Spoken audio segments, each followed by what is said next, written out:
Lockdown से पहले गीता के घर का नजारा कुछ ऐसा था कि रोहन ऑफिस जाता था और शिवन स्कूल। जिनके घर से जाने के बाद गीता काम खत्म करके बाकी समय आराम करती थी। लेकिन लॉकडाउन के बाद ऑफिस और स्कूल घर में ही खुल गए और इससे गीता का हाल वो तो आपको देखने में ही मजा आएगा। शिविन, ओ शिविन, महाराज उठने के लिए क्या 21 तोपों की सलामी लेंगे? अरे बिस्तर से बाहर निकल, ऑनलाइन क्लास स्टार्ट होने वाली है। अरे तुम भी हद करती हो, स्पीकर की तरह चिल्लाने की क्या जरूरत है? दिख नहीं रहा मेरी कॉन्फ्रेंस चल रही है। अब कैमरा और स्पीकर ऑन कर रहा हूं, मुझे कोई शोर नहीं चाहिए। इस पर जैसे ही रोहन लैपटॉप का कैमरा और स्पीकर ऑन करता है तभी कुकर की सीटी बजती है। करा लो अब इसे चुप। लॉकडाउन नहीं हुआ, मेरी मौत का फरमान जारी हो गया। दोनों बाप बेटे ने नाक में दम किया हुआ है। ऐसा बोलकर गीता वहां से शिविन के कमरे में पहुंच जाती है, जहां शिविन अभी भी सो रहा होता है। ओ आलसी, अब अगर 5 मिनट में नहीं उठाना तो आज तेरा गेम और यूट्यूब कैंसिल। माँ की बात सुनकर शिविन बिना 1 मिनट गंवाए उठ खड़ा होता है। उठ गया, अभी नहाकर भी आता हूँ।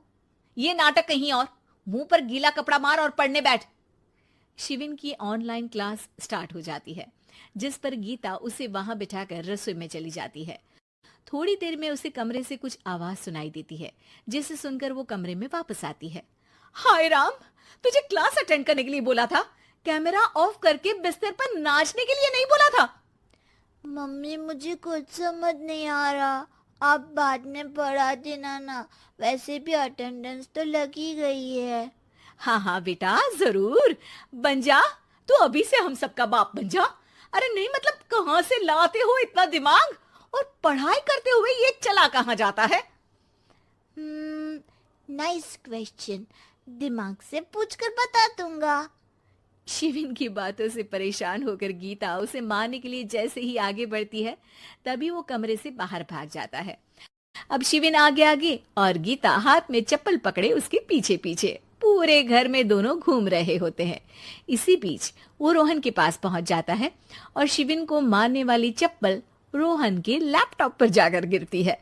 ओए माँ! मम्मी, अब पापा को चप्पल मार रही हो? वो आज तक के रिपोर्टर, चुपचाप जाकर क्लास अटेंड कर ले, नहीं तो अगली तेरे पीछे लगेगी। इस पर शिविन वहां से चला जाता है, जिसके बाद रोहन गीता से कहता है, इस सर्कस के लिए कुछ बोलना चाहोगी? अरे क्या करूं, जब से तुम दोनों घर में रहने लगे हो, घर अपने आप ही सर्कस बन गया है और मैं तुम्हारी नौकर। कभी बेटी को संभालो तो कभी बाप के नखरे उठाओ। इन्हीं सब उथल पुथल में दिन बीतते रहते हैं, जिसमें हर रोज घर के अंदर कुछ नया सियप्पा खड़ा मिलता है, जो ज्यादातर शिविन और रोहन की ऑनलाइन स्कूल और ऑफिस से रिलेटेड ही होता है। एक सुबह, शिविन चल उठ, आज की क्लास जल्दी है। कैमरा ऑफ करके आप अटेंड कर लो। अरे ऐसे छित्तर पड़ेंगे, दादी नानी सब एक साथ याद आ जाएंगी। गीता की लाख मशक्कतों के बाद क्लास तो खत्म हो जाती है, लेकिन उसके बाद शिविन फोन इस्तेमाल करते हुए इंस्टाग्राम रील बनाने लगता है। रसोड़े में कौन था? तुम थी, मैं थी, कौन था? कौन था? हाँ, मैं गरीब हूँ। अरे ओ गरीब के बेटे, आजा, मैं बनाती हूँ तुझे गरीब। मैं बताती हूँ रसोड़े में कौन था।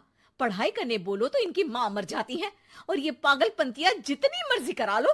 गीता शिविन को डांट रही होती है, तभी रोहन बीच में बोल पड़ता है। अरे बच्चा ही तो है, इतना गुस्सा क्यों कर रही हो? बेटे का साथ देने की इसी एक कोशिश में अब शिविन के साथ साथ रोहन भी गीता के गुस्से की सूली पर चढ़ जाता है। अगर बेटे पर इतना ही प्यार आ रहा है तो इसे क्लास अटेंड क्यों नहीं कराते, इसका होमवर्क क्यों नहीं कराते? उस समय तो बहुत जल्दी मीटिंग आ जाती है, वो काम मैं करूं और यहाँ इस बेफिजुली की चीज में तरफदारी करके बन जाओ महान। हे भगवान, कोई तो इनके ऑफिस और स्कूल खुलवाओ, मैं इन्हें और घर में नहीं सह सकती। अरे कुछ और मांग लेती, क्योंकि तुम्हारी ये विश इस साल तो पूरी होने से रही, कोरोना। हाय नास बेटे ने जिंदगी ही बर्बाद कर दी। खाए कोई पचाए कोई, कल मुझे चुन चुन कर सबको मेरी बद्दुआ लगेगी।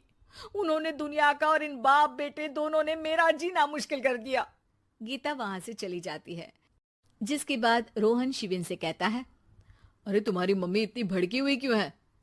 आपकी वजह से पूरा समय घर में रहते हो और उस पर कोई काम कराने की जगह बस ऑर्डर देते रहते हो। अच्छा बेटे, सारा इल्जाम मुझ पर? पूरा दिन तो वो तुम पर ही चिल्लाती है। हाँ, मतलब दोनों का 50-50 है, कुछ करना पड़ेगा। वो कहते ना, make the best out of worst. I have an idea.